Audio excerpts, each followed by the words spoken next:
So another thing I wanted to talk about is the economic thresholds for arugula and pests and diseases of arugula.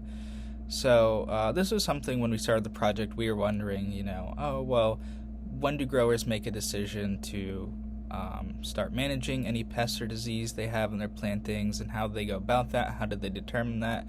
When we ask growers, they say, it's really just preventative what you can do.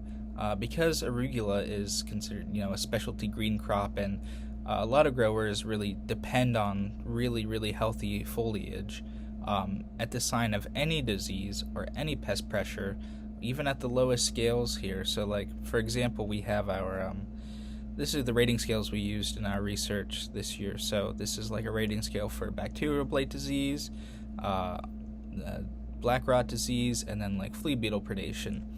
And what we were told is that, like, if there's even the slightest spot of disease starting to form, or like the slightest beginnings of flea beetle predation, those plants are considered unsaleable. A lot of growers really depend on like having highly marketable, kind of pristine foliage if they're selling these, leafy green crops for salads or microgreens or whatever it is.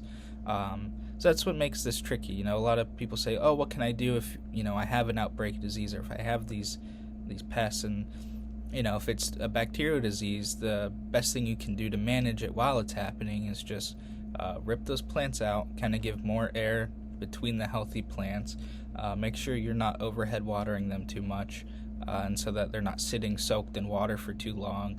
Really improving airflow is a great way to help, prevent the spread.